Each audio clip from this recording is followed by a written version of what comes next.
Florida Institute for Continuing University Studies presents Through the TV Tube, Teaching by Educational Television.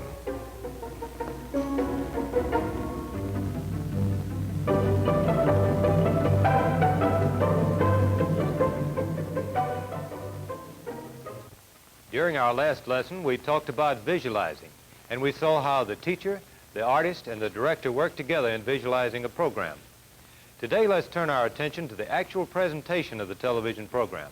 We're going to consider some of the basic techniques that you as a studio teacher must use. We're going to consider some do's and don'ts of studio teaching, and we're going to consider rehearsal and preparation. To take advantage of her experience, I've asked our representative TV teacher, Mrs. Gray, to take this part and tell us about these points. Mickey? Thank you, Bill.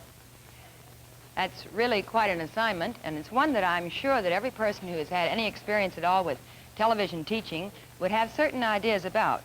The area we're going to talk about we might call studio technique. But the emphasis should be on the individual, on the teacher, on the person doing the job. For what we're going to discuss today is your responsibility. You do have a team relationship with other people, but in this particular area it depends upon you, on your work, on your motivation, on how you improve in these various areas. In other words, this is your personal, individual concern, things that you must recognize when you are teaching on television. First, let's start with something called studio presence.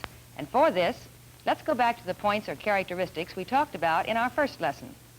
The first point, warmth. What is warmth? It's the feeling that you project about what you're doing. It's the interest you have in and the knowledge you have of your subject. And of course, this isn't always simple on a cold morning in a big studio.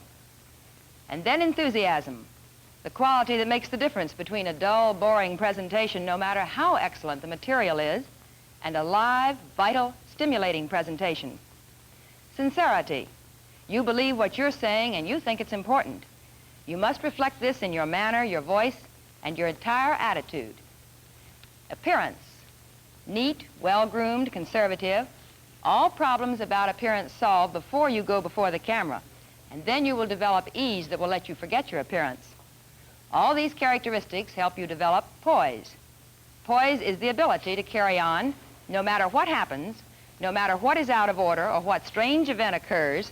This poise will help you reflect confidence, but not conceit. Now, it's all very well for someone to tell you that all you have to do to teach on television is go before the camera and teach as you did in the classroom. This just is not true. If you will remember that you are one member of a team that is helping you to produce and present to the very best of their ability a portion of a lesson on a certain subject, this will give you a feeling of relaxation. And relaxing is extremely important. You might not be able to do this in the beginning, but once you develop confidence in your team, then you will feel the relaxation. This is a very important idea. And then your powers of concentration will certainly get a workout. You'll have plenty of chance to use your powers of concentration. As you learn, for example, to change cameras and then to get ready to cross to use a visual. The reason you change cameras is so you can have an orienting shot, a shot that will show people where you're going and what you're going to do. Then as you come into your visual, a map here, you take the pointer and move in closely to use the visual well. Then a second camera will take a close-up shot while you talk, for example here, about the states of the South, South Carolina, North Carolina, Virginia. Having made your point, you carefully return the pointer to its position, and then when you've finished your points, you find yourself back on camera again. Then you cross back to the place from which you started, and while doing this, of course, it's quite possible that you've received a time cue. You make a mental note of the time, the place you are in, as far as your lesson is concerned, perhaps the page you're on in your script, and all this time you continue to talk very pleasantly and very animatedly about your subject. In American history, for example, the westward movement. Now, directions in the studio directions such as time cues, camera changes, cues from the floor, all differ from one studio to another. I think there's one very good reason for this, because none of us have the absolute answer yet. This is a new medium still, and we're all still experimenting. And another thing is that television makes the most of something called creativity. I doubt very much if there ever be rules written down 1 through 10 that we can follow completely. And so these directions differ from one studio to the other. But the point that we're making here today is you must recognize the fact that there are such things. They're your responsibility. You learn how to do them the way your studio wants you to, and then you do it correctly. Remember in our first lesson we talked about the importance of being yourself, not playing a part. This too takes extra effort on your part. This takes extra work because there's a lot of equipment between you and the viewer. And so you will have to exert a little extra effort. You'll have to be a more forceful you, a more intense you, more concentrated. One person described it this way: you have to be a revved up, high-octane, cooking with all burners version of yourself. Then you will make the kind of impression that you need to make. You can't just sit back and say the words. You do have to work at it, but you will have help, and your best friend will be the camera. You couldn't get along without it, there's no doubt about that. And now you might easily ask this question: what is a good approach to that camera? How do you work with a camera? Try thinking of the camera as a person, a specific person, one of your students, or a friend to whom you're explaining an idea. Use that camera as you have been accustomed to using a student in the classroom. Talk to and with the camera, not at it, and you'll find that you can be more natural and conversational in your approach. This, of course, will take time. This, too, will take practice, and it's something you will develop with your own personality. Here, let's demonstrate how not to do it, rather than trying to show you a standard to meet. Let's ask someone to show us a demonstration that emphasizes how not to do it. Bill, would you try this for us? Ladies and gentlemen, I am Professor Wingnut, your teacher for this course. I want all you students out there to get ready to take notes now on everything that I say, and don't miss a single word. I wish I could be with you in person, but since we've got all this television apparatus between us, we'll just have to do the best we can on all of this. We'll try hard to do our best. He's pretty bad, isn't he? And he's not someone to whom you would want to be very close. In the cartoon, notice the emphasis? Just think. Now he can reach thousands. Remember that anything comes over the camera. The very best you can do will go over, and also the very poorest you can do. And there's one thing we in educational television certainly do not want to do. We don't want to be guilty of something called multiple mediocrity. This we must also think about. Now there's another approach that could be taken, a different approach, and let's try it this time. For example, in American history, in talking about the westward movement, we could stress at first the dates. All history teachers seem to like dates. That's because there's something to hang their hats on. And we could talk about that frontier line moving from the east to the west in the years 1790, 1820, and 1850. And then we could go ahead and talk about some of the people, some of those exciting Americans who went west. People like Jim Bowie, people like Daniel Boone going into Kentucky, the gold miners called the 49ers who were headed for California and gold. But have you ever thought that the movement to the west might be characterized as an adventure of the spirit? One man has, a man named Mr. A.B. Guthrie, and he won a Pulitzer Prize novel for expressing his thoughts on the subject. His book, The Way West, and this is what he had to say. We Americans today are captivated by sheer adventure. We are caught up in admiration of those courageous men and women. But he says that the greatest value of the West is space, the specialty of space. For man still wants room to swing his elbows and his mind. Now, of course, that makes us think today of the frontier of space in the 20th century. Maybe this is why Americans today are so interested in space travel, in getting to the moon. Maybe we still want room to swing our elbows and our mind. Did you notice that while I was making that point, I was looking right at you? A personal conversational approach works very well when you're talking this way. And this eye contact we've been talking about is very important, but it's also something that can easily be misunderstood. You do not use your eyes by looking at the lens in the camera in a very hypnotic way until you almost hypnotize the viewers and your eyes almost go out of focus. That doesn't do at all. But you must not look above the lens or off to one side and continue talking, or off to the other side. And above all, when you are expecting a visual, Please don't lead your viewers into the visual by darting a glance up just before it's to come up every time. This is very distracting. That's the word that covers eye contact. Don't do things that would be distracting to your viewers. When you're looking at the camera, look at the lens. But this doesn't mean you have to stare at the camera all the time. You may drop your eyes to your notes, as I do, to the visual to which you're going, as I did when I went to the map. Do it just as if you were talking to a person, easily. Don't make a thing of it. It's ridiculous to approach it that way. This is a very good place, by the way, to make the statement that my actions and words are certainly not meant to be a standard for anyone. All we're trying to do is demonstrate something that we have learned from experience. You will develop your own natural approach. But again, you cannot forget something called studio technique. And now let's summarize the points that we've made up to this time. In studio technique, something called studio presence is very important. This is the ease and poise you will develop as you work in the studio. And you will develop it just as you have developed ease in your teaching. The key word here is relaxation. Studio routine will include how to take camera changes, time cues, cues from the floor director, and so on. And although these will differ from one studio to another, they will still always be a part of the routine. You must let your personality come over the tube. This means effort and work on your part, but it will pay off. You must be more intense. Your efforts will be more concentrated. You work at it. Approach the camera as a person. Talk to and with the camera, not at it. Then, as you and the camera work together, remember the importance of that eye contact and be sure to use it effectively. Now, in the next part of our lesson, we're going to talk about things that come in pairs. The first pair, the first two that go together, pacing and timing. What do we mean about pacing? We mean the pacing that you have written into your script, that you have written into your lesson, the high points, the climaxes that you have already planned. You may have one, you may have three in a given lesson. That's up to you. Then, in considering the pacing, the most invaluable person here will be your producer-director.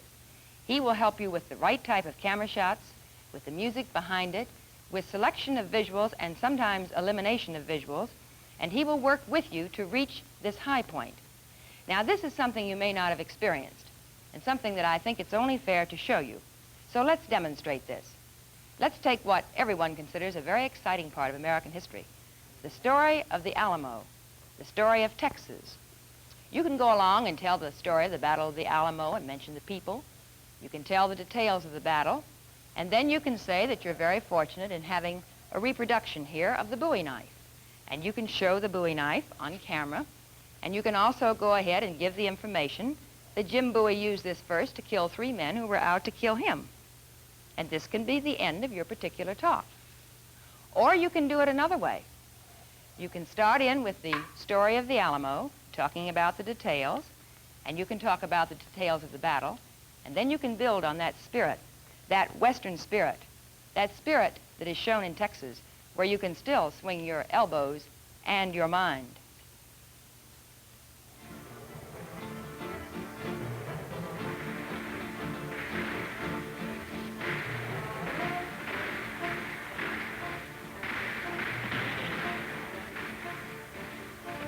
The battle cry was "Remember the Alamo," symbolic of the spirit of those who were pushing westward, the men beyond the mountains who were on their way to the far west. Men like Davy Crockett, that Tennessean who knew what freedom was, knew and wanted to keep it for himself and for others, who was willing to fight for freedom. And he did this in the Battle of the Alamo. It was a battle of certain death. And the men who stayed when Lieutenant Travis sent his message for help, these men knew that their fate would be to fight and die for their cause. The fighting was frontier fighting, hard, tough, fierce, hand-to-hand combat. Fighting between the Americans, about 200 of them, and the trained, expert Mexicans with Santa Anna. His troops numbered around 3,000, and the odds were impossible. But the Americans were fighting for something they couldn't put into words, something that meant more than life itself. Remember the Alamo, the place and the men. Lieutenant Colonel William Travis, commanding officer. sending message after message for help that did not come. And the men who gave their lives in that battle, Davy Crockett, Jim Bowie, symbolic of that Western spirit. Another symbol of that same spirit, the famous Bowie knife, used by Jim to kill 3 men who were out to kill him. Hundreds of knives were patterned after it, and every well-equipped gentleman carried one. Since it was a superior combination of a hunting and fighting knife, it became the most popular weapon of the American frontier. In the history of American arms, it takes its place with the Kentucky rifle and the Colt revolver. This, then, was Texas, a state in the Union, as well as a state of mind.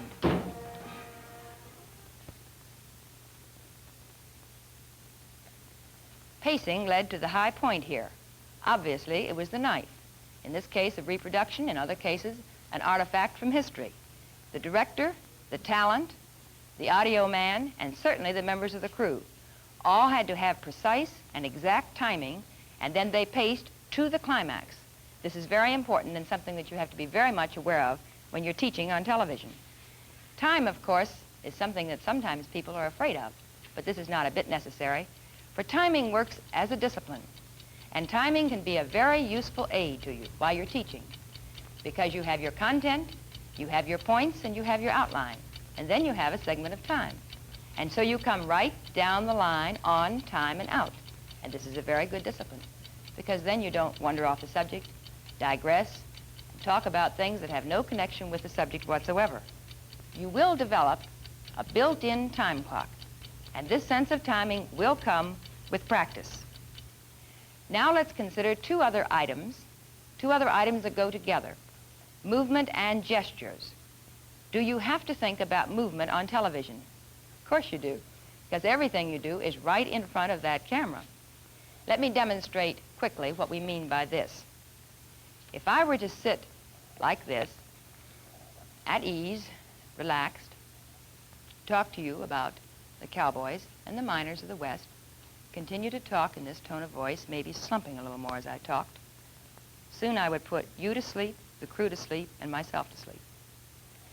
But if I sit up, try to reflect animation, show the interest that I must have in my subject, use facial expressions where they're appropriate, smile when it's suitable and not grin all the time at you, then I will show in my movements, I will reflect in my movements the attitude that I myself have toward the material that I'm teaching. And this is necessary. Now, what about gestures? Here again, you have to think before you make a gesture. For example, if I'm talking about the westward movement and those wide open spaces, and I gesture right off the camera, there's very little that will come over. I must use tight, short, tense control gestures. In talking about that frontier line, 1790 to 1820 to 1850, if I use a short gesture, this will work. You cannot shake your finger at the camera like this, and you certainly cannot wave and gesture out in this direction. If you do this, you see what happens, distortion. So you do have to consider gestures on television and think about them before you use them. You don't give them up completely, but neither do you do as you would do at a lectern in a large auditorium. This won't work. And now emphasis on a very important aspect that will be familiar to you, something you've done and know a great deal about, planning and preparation for your teaching. Planning and preparation, of course, is done in any type of a teaching situation, but it absolutely must be done on television. It is essential, beginning with the study guide for your course and the outline for the specific lesson. Then collecting the materials and doing all the research necessary, organizing those points, developing the lesson always with television in mind, and of course, the better planned and prepared this lesson is, the more at ease you will be in front of the camera. Checking those visuals, selecting maps and pictures, and then eliminating unsuitable ones, and this is very important. Sometimes elimination is just as important as selection. Substituting, changing visuals to suit the content. Ordering and previewing films, choosing just the right film clip, and checking to see that that film does what you want it to do within the lesson. And then the final step, rechecking to be certain that everything fits. Rechecking and often reworking and perhaps rewriting a part of the script or lesson for better transition, for better pacing, for smoothness. Remembering always that if you aren't certain what you're going to say or what you're going to do, that too will come over. Then into the studio for rehearsal. Procedures vary here from studio to studio. Planning and preparation, of course, may be more detailed, but this will all help to give you the ease and poise that is very necessary for you for a good lesson. Then two other elements, two that go together. In the area called audio, the two elements, voice and speech. Television is composed, at least it is for me, of two ingredients, audio and video. Often because we actually see the video, I think we're more conscious of this. And there's great argument going on about which is the most important or which has the most impact. Some people say it's 50-50, some 60-40. I can't answer that question, but I know that it should not be 95 video and 5 audio. Therefore, we must think of voice and speech. Again, all I can do is demonstrate some of the things we've learned. Mine, again, is not the perfect approach to this, but you must use a clear, pleasant, well-modulated voice, and you must think about such things as expression. You should not enunciate so distinctly that the viewers are working with you as you put out each word, and they're worn out and so are you, and they don't hear a thing you say. No, that's wrong, of course. But you must eliminate what we call disturbing speech patterns. There's certain things you cannot do because they're distracting. Let's watch for a moment someone who seems to be having a great amount of difficulty. In summation, then, we can say that there are 4 major reasons for the expansion in the West during the period 1790 to 1850. They are land, cotton, immigrants, and Indians.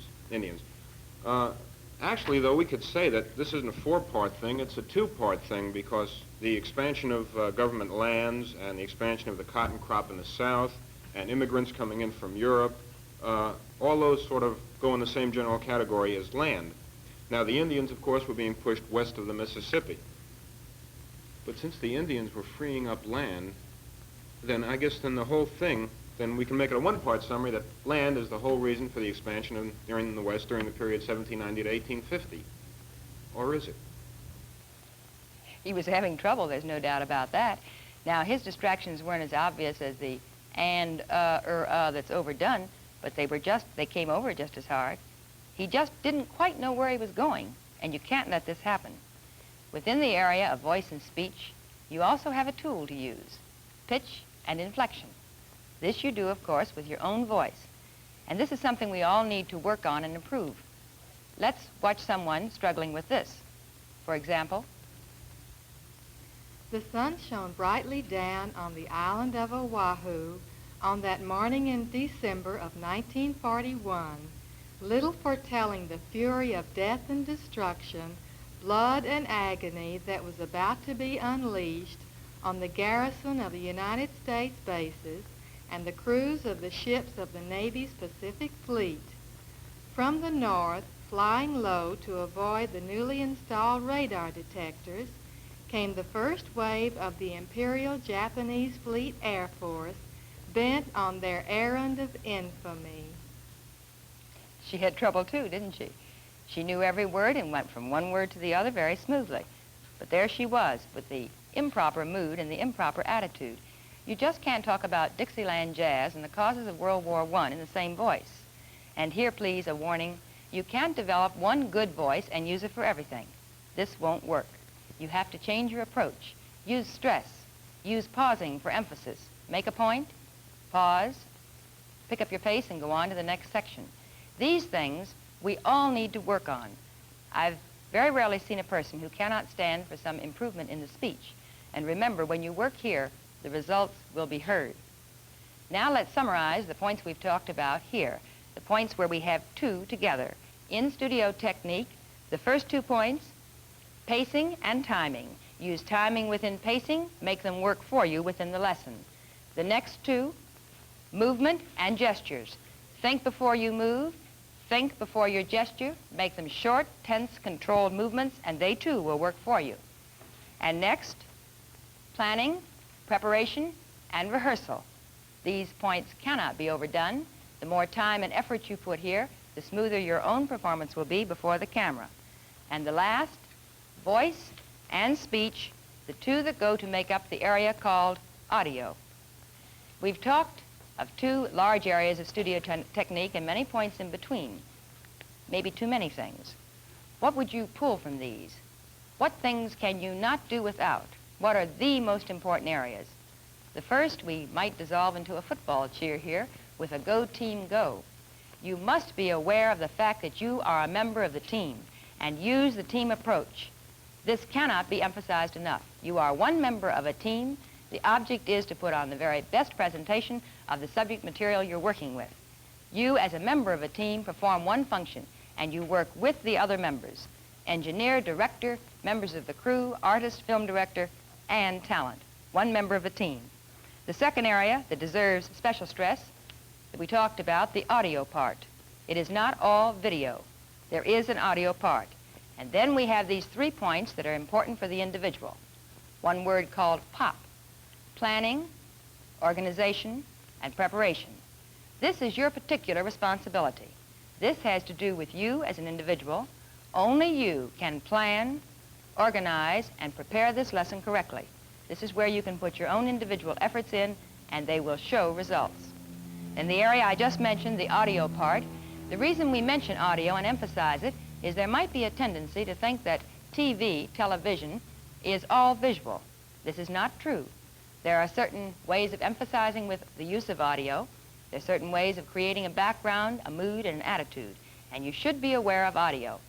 And then the final point, my favorite one, the one we save for last on purpose. The word is relax. Included within the word relax are many things. Words like stimulation, words like fun, that word we hear too much of sometimes called challenge. There's no doubt about it. There is nothing that cannot be done on television or with television. What can be accomplished is limitless. It's only limited by your efforts. And you can have fun. It is creative. It's something that you can enjoy. And it's something that can be the most stimulating and rewarding experience in education. Thank you, Bill. I think that does it for now.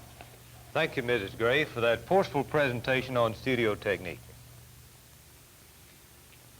During this lesson, then, we've talked about some of the basic techniques that we use in the studio. We've discussed some do's and don'ts for the studio teacher, and we've thought about rehearsal and preparation. During our next lesson, we're going to see these principles put into action. We're going to watch a teacher and a director prepare to produce a studio television lesson.